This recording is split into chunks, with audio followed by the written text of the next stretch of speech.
Quilt makers, it's Friday, which means it's time for another edition of Scrap Masters. Are you ready to see what we randomly generate in the quilt block world today? I certainly am. Let's get started.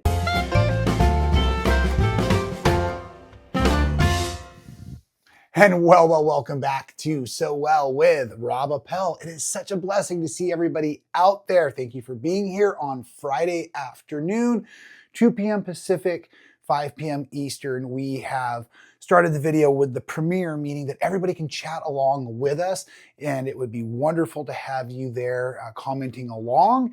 If you're new to the channel, don't forget this is a wonderful free space to be creative, especially in the quilting world.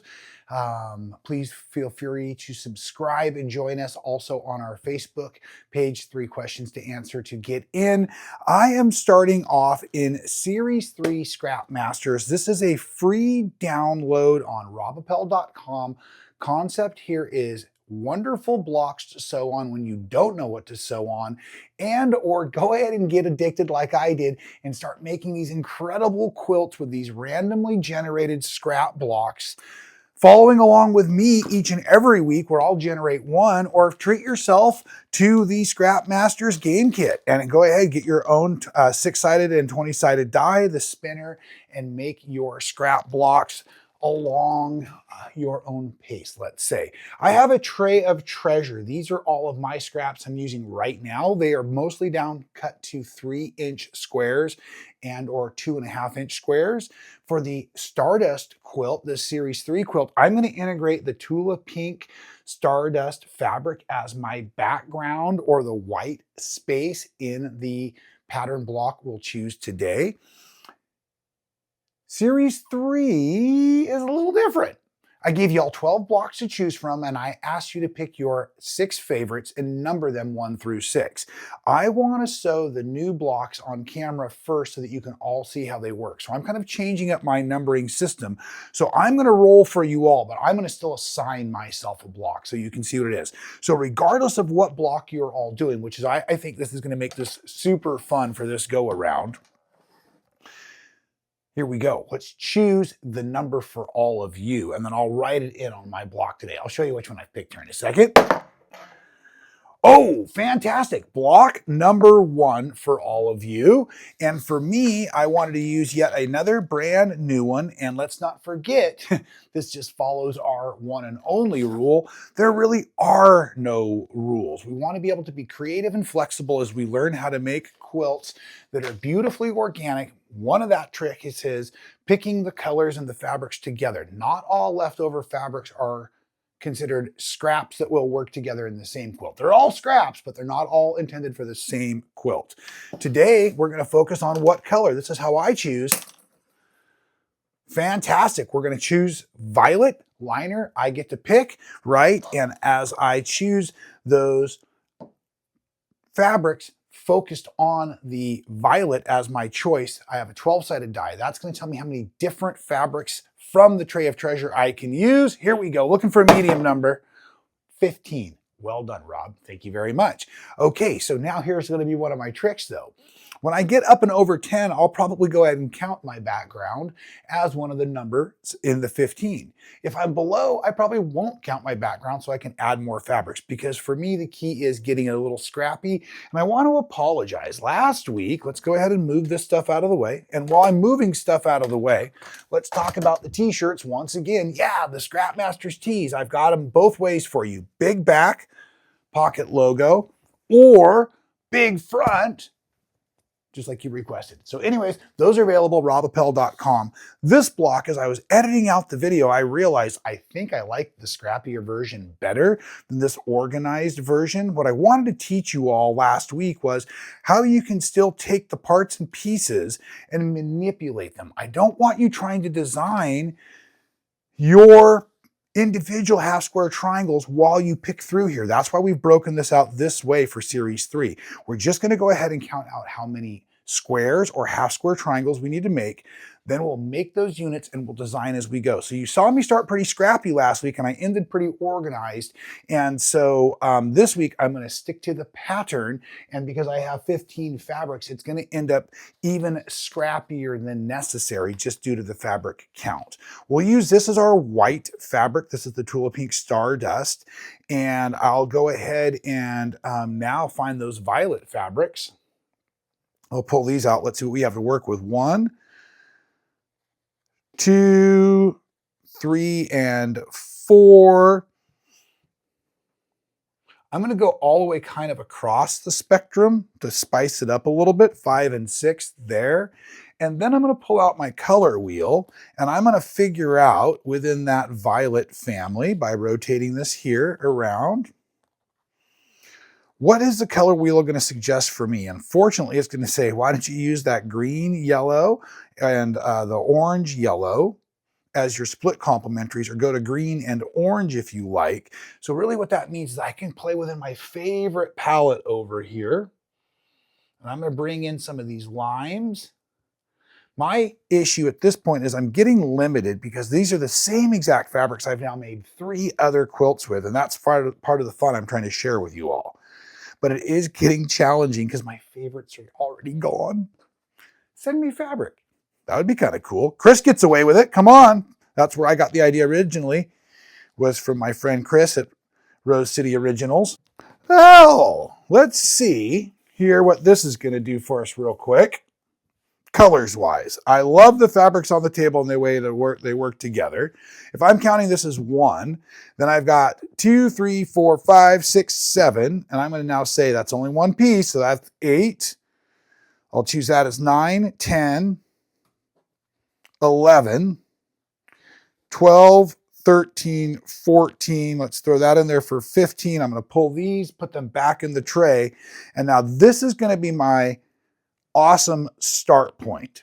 However, you can tell now I've once again, like last week, started to divide up my color families pretty heavily, where I've got 3 color families here on the table plus my background. And that's not what I'm trying to teach. So I apologize. This is just the rhythm. If I was making a quilt that didn't have a common background color, then I would use this. And today I would choose these yellows to be that background fabric, or represented here in the white space. Therefore, I would make the green fabrics my mediums, and there aren't many, but there are a few, and my purples would then be my blacks. I'm sorry, I said medium, I meant to say gray. It's not that they're light, medium, dark, it's that they have the high, mid, and low contrast against each other. That's one of the things I want to try to really share in this series 3, that the fabrics or the shades are truly color families, and you can break it up many ways. But for me now, what I'm going to do is I'm going to push this yellow orange family back into the box so that this will be my white space today. I'm not going to worry about the number 15 any longer because I have what I need to make this block. So let's move forward with that and start to follow our count. I'm going to start just like we would in a good old chart. So if I need 12 of these are 2.5-inch squares, and I've already got them pre-cut. So I'm going to set aside what I believe is 12. I'll count those out when you're not looking. I don't need any from what I'm going to now call my gray family, and I'll need 4. And right now I see here that I do have 4 pre-cut. To keep it scrappy, I'll probably want others, but for now, let's see what I can do. Oh, are those a couple of those pre-cut? Fantastic. Look at this. 1, 2, and 3, and 4. Already cut down to size. Now, let's look at our half square triangles. Today, we're going to need to make 8 of them, featuring the gray and the white families. And remember, this is the yield, so I only need 4 sets. I'm going to need my 3-inch squares to get those 4 sets. So here's 1, there's 2, 3, and 4 from my grouping. I'm going to match those with my white fabric families or my background fabric families and set these aside to become half square triangles. I also need 8 from that dark set family, I do need to use the 3-inch squares. So again, I'm going to be kind of limited to what I have and pair these also with that white family. I need 4 from the black and gray family together. So there's 2. Let's mix this up. So we have solid with print, solid with print, although I haven't used this fabric yet. There we go. Now, let's go ahead and clear all of these aside. In case I didn't count right or I need more, we'll have those good and handy. Now we're going to make these half square triangles. I prefer to just go ahead and eyeball it. That's why the 3-inch, utilizing my seam tape. Many of you will draw a diagonal line from corner to corner and follow that. However you prefer to yield 2 half square triangles from your 3-inch squares. I'm going to chain piece mine, starting down the side of all of them before I rotate and do the other side. I'm actually just going to drop my needle, rotate all of that patchwork to the other side, and keep on heading down. Now I can see parallel to my thread. That makes it easy. I can still follow my seam tape. I've also done about 6 million of these in my life, I feel like, so it's getting easier and easier. Once those are all stitched down both sides, I'm going to use just the blade on my machine, my little thread cutter here, to separate out those squares. And then we're going to trim them. And while I'm getting my hands ready for this, I really want to let everybody know how excited I am. I guess this is a version of the Grateful List this week, although I pre-recorded it because I'm on vacation, actually. And yes, what have I done for vacation is I have gone to the annual Sisters Outdoor Quilt Show. I am super excited to be there because it's Friday afternoon. The big show will be tomorrow. I'm with my friends of many a years and new friends I've been dying to meet. It's an amazing outdoor show. The weather's beautiful. The quilts are amazing. They're in the sunlight, which I just love. The education is incredible, and I'll be teaching again there next year, so I wanted to go up and get my feet back in the wetness of the community, if you will. And again, I'm just super blessed and super excited to be there. So if you've never been to Sisters Outdoor Quilt Show, check it out. And I'll be shooting video, and I promise to make a really cool travel vlog about what I've done and let everybody know. It's just so fantastic. Right now, I'm trimming these pieces apart, letting my straight edge go corner to corner between those threads, following that line if you've drawn a line on there. We're going to first separate them out. And then I like to use this slotted trimmer here. We're doing all the same steps at once. I have my 2.5-inch marking just slightly above those threads. And now I'm going to trim edge, edge, and then dog ear off the corners to make the patchwork lay flat down the road.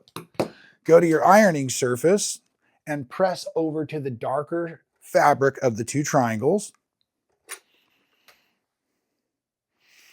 Then we're going to go ahead and stack those in an organized fashion before we start designing. It'll be way easier to accomplish the creativity within the block efficiently that way.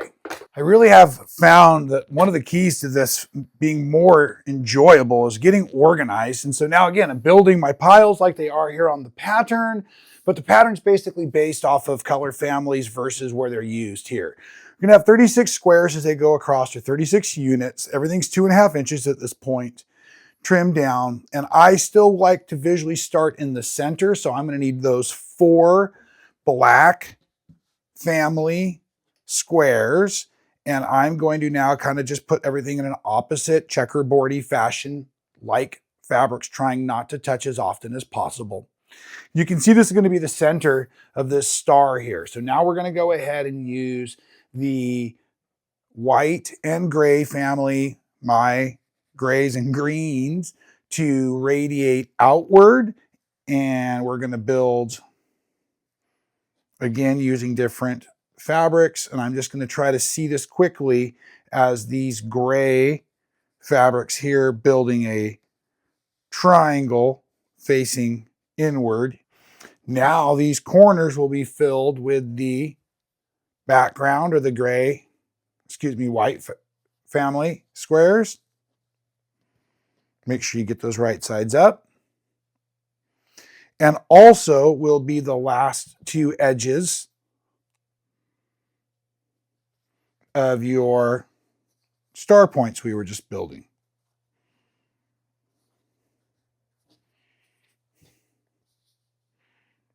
Like that.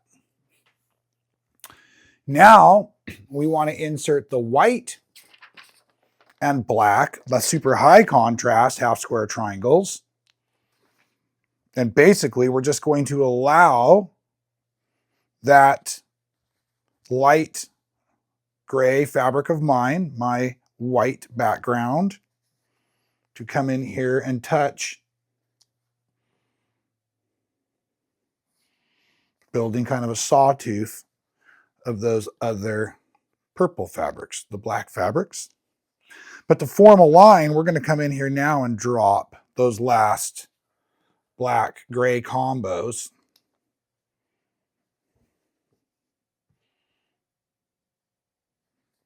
And I just chose ones that would avoid the same as we went around.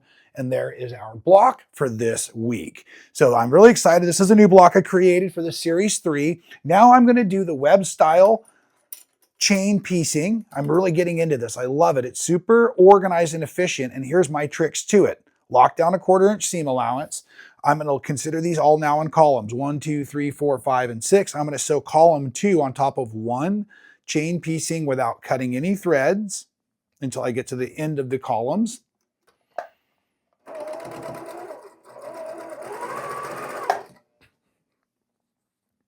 Use your needle down function to help yourself stay organized.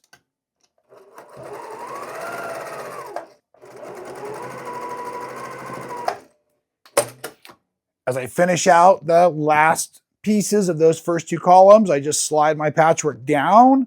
I'm going to open it up.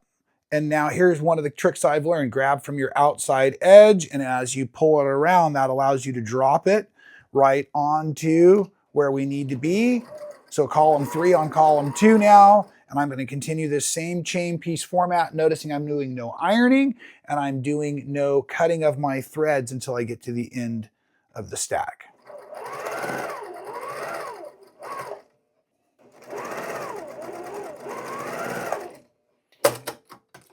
Again, just slide that work down, open up, and grab the next column and begin a new row of chain piecing without cutting or pressing anything in between.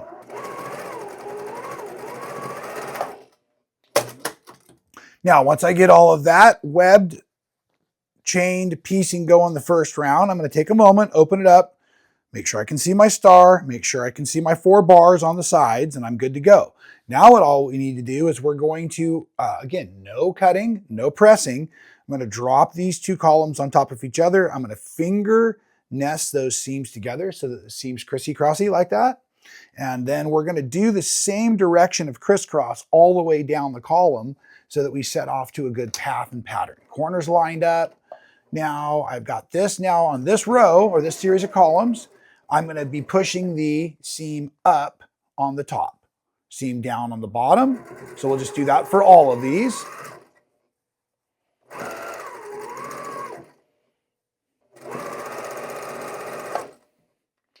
Cut thread, we're going to come off the machine and reorganize. This seam is the one that could possibly get everything kind of unfortunately stitched together if you're not paying attention. So we lay that over, make sure everything else is clear. Now my top seams are facing down, so I'll just use my fingers to push the under seams up as I sew column 2 and 3 together.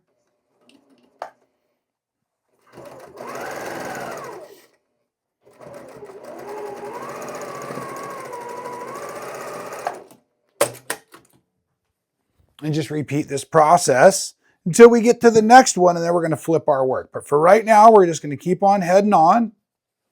Now the seams will go back up visually, meaning the top seam is pointing up. And my fingers can feel this happening for me. Very, very cool.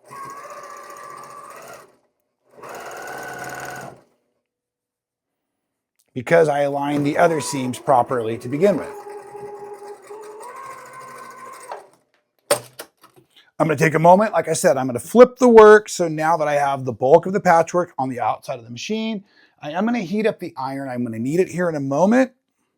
Lay all this work over, make sure that both columns are accounted for. Ask me how I know. Okay, and then that seam is pointing up on the bottom side, so now we're pointing down on the top side. Align those corners to begin with. Let's drop a needle to hold. Now I can really get those seams the way I want them. Like the lift as I kind of approach the stitch plate so it doesn't flip back over.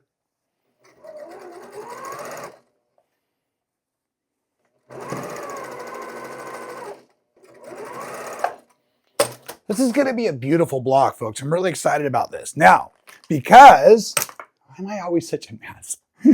Because I haven't done any pressing as I've been working, now we're going to take the time. I've got some steam in my iron or maybe a spray bottle or something, and I'm just going to go ahead and slowly move all of those seams on the backside in one direction.